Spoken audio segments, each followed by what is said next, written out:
O clima e os impactos no agro com o professor Molion. Confira a primeira parte dessa prosa, mas antes eu te convido, acompanhe o Paracatu Rural sempre pelo nosso canal YouTube. Inscreva-se e marque o sininho para não perder nada. Se puder, clique no Valeu e contribua com o nosso trabalho. O clima e a agricultura. A temperatura média global do planeta em 2024 ultrapassou pela primeira vez a marca de 1,5 graus Celsius comparado aos níveis pré-industriais ao longo de 11 meses. Segundo os dados confirmados pelo Serviço Europeu de Mudança do Clima, Copérnicos, a temperatura média global ficou 1,6 graus Celsius mais quente, comparado ao período de 1850 a 1900. As altas temperaturas estão acompanhadas de altas concentrações de vapor d'água na atmosfera, que em 2024 ficou 5% superior comparado à média do período entre 1991 e 2020. A abundância de umidade também ampliou o potencial para ocorrências de chuvas extremas. A combinação dos dois indicadores contribuiu para aumentar o desenvolvimento de tempestades e ciclones tropicais e os níveis de estresse térmico. Todos esses fenômenos interferem diretamente na produção agrícola mundial. Atualmente, é possível acompanhar os preços cada vez mais altos do café e uma escassez de oferta de milho em virtude das perdas ocasionadas pelo clima. Nós proseamos com o professor Luiz Carlos Molion, bacharel em Física pela USP, PhD em Meteorologia pela Universidade de Wisconsin, e ele também possui pós-doutorado em Hidrologia de Florestas pelo Instituto de Hidrologia do Reino Unido. Professor Molion começa explicando a relação entre clima, solo e produção agrícola. Realmente, Francis, clima é a pedra no sapato do produtor rural, né? Ele pode ter um solo bem estruturado fisicamente, pode ter um solo bem balanceado quimicamente e um solo hoje, como todo mundo já está reconhecendo, vivo, com um componente biológico muito forte, uma vez que as bactérias elas têm essa sinergia com o sistema radicular da planta. E aí fica a variável incontrolável, que é o clima. Esse é o grande problema e é muito difícil você prever, porque a atmosfera é muito complexa. Esse nosso planeta é um sistema aberto. Como você falou, a fonte de energia está lá fora, a 150 milhões de quilômetros de distância, que é o Sol. E quando esse Sol, que não é constante, como ele varia a sua atividade? Como é que fica aqui? Então, por exemplo, o Sol agora está entrando num ciclo que ocorre mais ou menos a cada 90, 100 anos, de baixa atividade solar. Com isso, o campo magnético dele enfraquece e ele protege menos toda a heliosfera. E a heliosfera, o planeta Terra, ficam sujeitos a bombardeamento de partículas de alta energia que vêm do espaço exterior, que são produzidas pela explosão das estrelas supernovas. Essas partículas chegam aqui e funcionam como núcleo de condensação, formando nuvem baixa. E a consequência, o Sol bate na nuvem, volta para o espaço e a tendência é de resfriamento do planeta. Para você ver o que é. Às vezes eu faço uma palestra, faço a previsão toda e depois me lembro no final. Se entrar em erupção um grande vulcão, esqueça tudo o que eu falei. Porque o vulcão vai produzir seca na região tropical. Então você vê que o sistema é extremamente complexo. E basicamente a gente pode olhar, existem dois grandes regimes que são dominantes na nossa atmosfera. É um regime em que o ar polar fica aprisionado nos polos. E raramente vem uma incursão, uma massa de ar polar, uma frente fria. Nesse período, então, a região entre 40 graus norte de latitude e 40 graus sul de latitude, essa faixa, ela representa 2/3 da superfície terrestre. E o Sol domina essa faixa. Quando o ar polar está aprisionado, essa faixa começa a aquecer. As temperaturas sobem. Mas o sistema não tem paredes. O ar polar vai esfriando, o ar tropical vai aquecendo e chega num momento que rompe, formando grandes ondas. Nós chamamos de ondas de Rossby. Essas grandes ondas, o que elas fazem? No cavado da onda traz ar frio, polar e seco. E na crista da onda sobe ar quente, tropical e úmido. Na tentativa da atmosfera compensar, redistribuir energia no planeta. Então esses dois grandes regimes, eles têm mais ou menos, pelo que a gente tem visto nesses últimos 150 anos, eles têm uma duração de aproximadamente 25 a 30 anos, aumentando a temperatura na região tropical e 25, 30 anos resfriando a temperatura na região tropical e, inclusive, no globo como um todo. Porque se você traz ar frio e mistura com ar quente, a tendência dessa área que eu disse que é 2/3 da superfície terrestre, entre 40 graus norte de latitude e 40 graus, a tendência é resfriar. Não resfria muito, não. Esse último resfriamento que ocorreu entre 1946 e 1975 deu uma redução de 0,3 graus em média. Mas ele é extremamente pernicioso, esse resfriamento, porque ele é caracterizado por massas de ar polar intensas que entram, e como no caso de Minas, por exemplo, particularmente sul de Minas, Mato Grosso do Sul, até o Rio Grande do Sul, e claro, pegando Argentina, Paraguai e Uruguai, passam a ter uma frequência de geadas maior. Professor, uma pergunta que às vezes a gente escuta algumas pessoas falando: o homem é responsável pelo aquecimento global. Tá. O senhor falou que o Sol interfere diretamente na questão da temperatura. Então, a falta desse Sol vai, então, abaixar muito a temperatura. Eu estou certo nessa linha de raciocínio? Perfeito, está perfeito. Então, você vê, nesses últimos 150 anos registrados, nós temos um aquecimento que ocorreu entre 1916 e 1945. Nessa oportunidade, a concentração de gás carbônico, que dizem que é o vilão do aquecimento global ou das mudanças climáticas, tinha uma concentração inferior a 300 partes por milhão, vamos chamar de ppm. Não importa o que seja, mas só para comparar os números. Hoje nós estamos com 400. Muito bem, terminada essa fase que foi um grande aquecimento, as temperaturas mais elevadas que nós tivemos foi na década de 30. 1946 a 75 ocorreu um resfriamento. Mas o curioso é que tinha terminado a guerra, Segunda Guerra, e os países aliados tomaram os países do eixo, notadamente Alemanha, Itália e Japão. Começou um processo de industrialização acelerado e precisou de mais energia elétrica, gerada com carvão mineral, que emite muito gás carbônico. E, no entanto, a temperatura decresceu.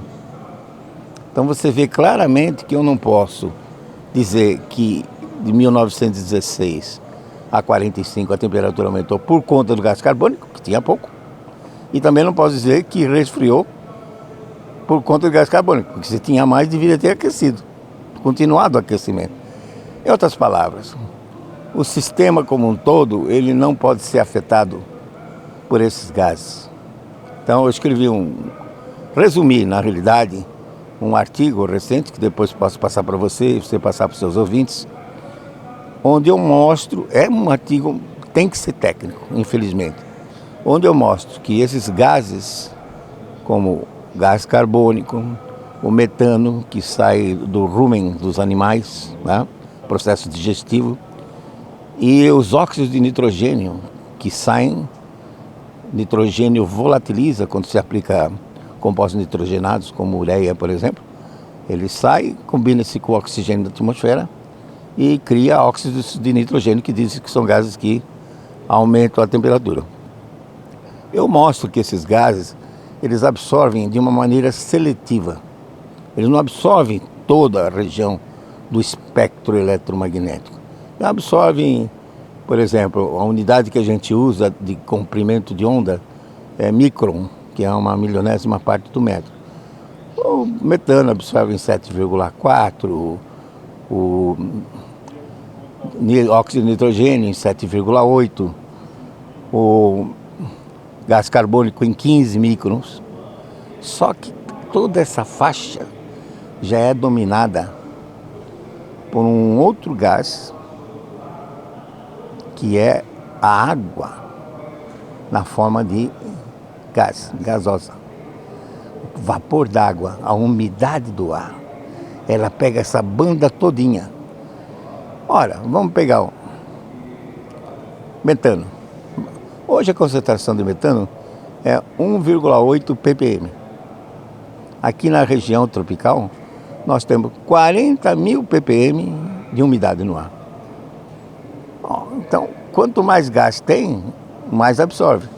Em outras palavras, o vapor d'água absorve tudo, não sobra nada para o CO2, nada para o metano, nada para os óxidos de nitrogênio.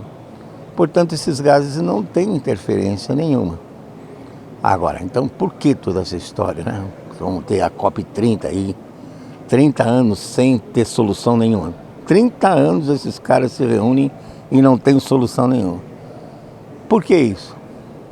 Algum tipo de interesse existe por detrás disso. Porque, sob o ponto de vista científico, você prova que esses gases não têm interferência.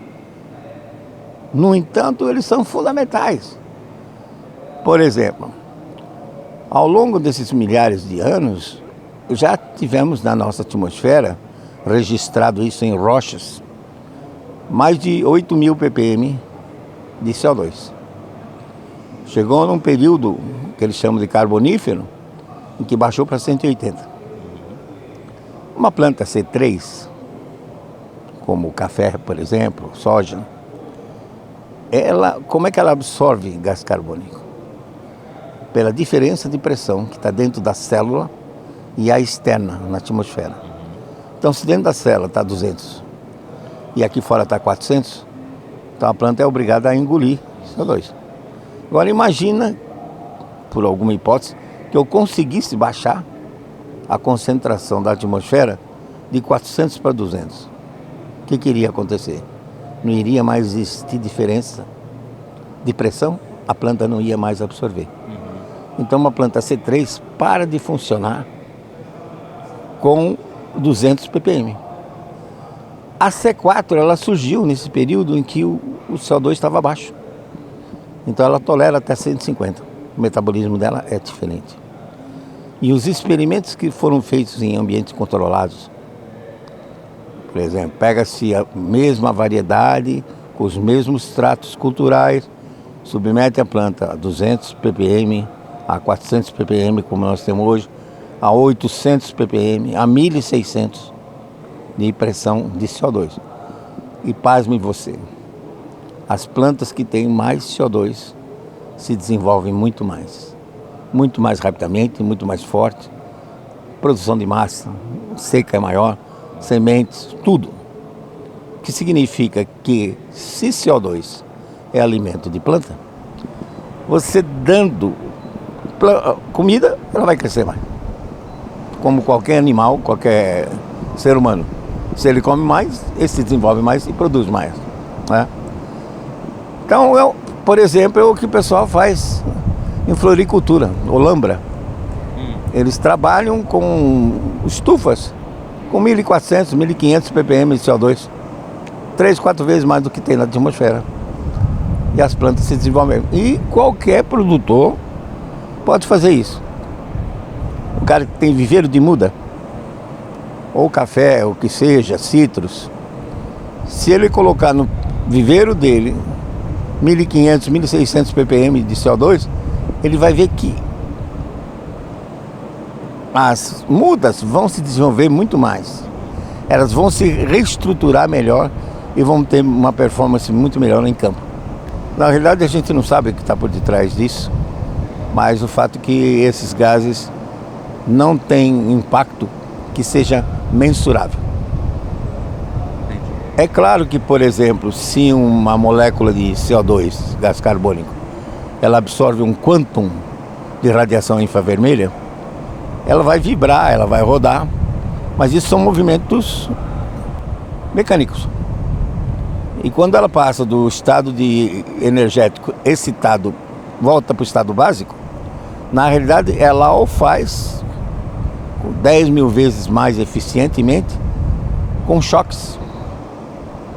Ou seja, a molécula de CO2 vibra, roda, ela tromba com outras moléculas, como o nitrogênio, que compõe 78% da nossa atmosfera, oxigênio 21%, argônio, que é um gás nobre, 0,9%.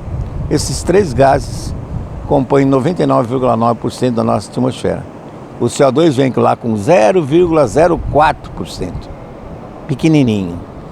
Então, quando a molécula de CO2 fica excitada por ter absorvido um quantum infravermelho, ela vai se deslocar. No processo de deslocar, ela choca com as outras e transfere a energia na forma de choque. Como, por exemplo, num jogo de bilhar. Você pega a bola branca, tem lá as outras bolas, você pega o taco, bate, dá energia cinética para a bola branca, e quando ela bater na bola preta, ela vai transferir a energia. A mesma coisa acontece com as moléculas. Para cada molécula de CO2, existe pelo menos, dependendo da temperatura, 2.500 moléculas de nitrogênio, oxigênio e argônio em volta dela. Assim que ela se excita, ela quase que imediatamente perde essa energia na forma de choque. Se ela perdeu energia na forma de choque, ela não pode irradiar. Então ela não pode aquecer a superfície. Ou seja, sob o ponto de vista de radiação, não tem participação alguma. No próximo episódio, nós vamos falar sobre os estudos que envolvem o clima e até que ponto as previsões sobre esse tema estão corretas. Nos Estados Unidos, é celebrado o Dia de Ação de Graças uma vez por ano. Mas Deus quer que sejamos intencionais sobre a nossa gratidão todos os dias. Ele quer que desenvolvamos este hábito espiritual que se reflete na vida daquele que crê em Jesus Cristo. A verdade é que quanto mais profundamente você entende o amor de Deus, mais grato você será. Então, o que significa ser radicalmente grato? A Bíblia diz em 1 Tessalonicenses, capítulo 5, verso 18: Deem graças em todas as circunstâncias, pois esta é a vontade de Deus para vocês em Cristo Jesus. Isso é gratidão radical. Em todas as circunstâncias agradeça, porque é o desejo de Deus para você. Você pode agradecer a Deus em todas as circunstâncias, porque Deus está no controle. Ele pode tirar o bem do mal. Ele pode mudar os erros estúpidos que a gente comete. Não importa o que aconteça, Deus não vai parar de te amar. Ele não vai parar de me amar. Há centenas de coisas pelas quais nós devemos agradecer em qualquer circunstância, mesmo quando a circunstância não é boa. Gratidão radical. Ser grato em todas as circunstâncias. É a vontade de Deus porque cria comunhão. O que isso quer dizer? A gratidão sempre constrói relacionamentos mais profundos entre você e outras pessoas, entre você e Deus. Com qualquer pessoa que você queira se aproximar, comece expressando gratidão por ela. Se você se afastou do seu marido, da sua esposa, você precisa começar a fazer o que você fazia quando estavam namorando. Expresse gratidão. Escreva pequenas anotações de gentileza, encorajamento, faça ligações, envie mensagens durante o dia, apenas para dizer para ela ou para ele que você é grato. Faça as coisas que você fazia no início. A razão pela qual você perdeu esse sentimento amoroso é porque você parou de fazer as coisas que criaram esse sentimento amoroso lá no início e vocês não dão mais valor um ao outro. Deseja construir seu pequeno grupo, Não basta ir apenas aos encontros do grupo. Durante a semana, mande mensagens, e-mail, telefonema. Diga: sou grato por você e aqui está o porquê. Você descobrirá que quanto mais grato você for pelo seu grupo, mais ele se unirá. A Bíblia diz para animar e ajudar uns aos outros. À medida que você ajuda outras pessoas a se desenvolverem, descobre que Deus também constrói sua vida por meio de seus relacionamentos profundos com Ele e com outras pessoas. Esse devocional faz parte do plano de estudos Hábitos de Felicidade do aplicativo bíblia.com. Muito obrigado pela sua atenção, Deus te abençoe e até o próximo encontro. Tchau, tchau.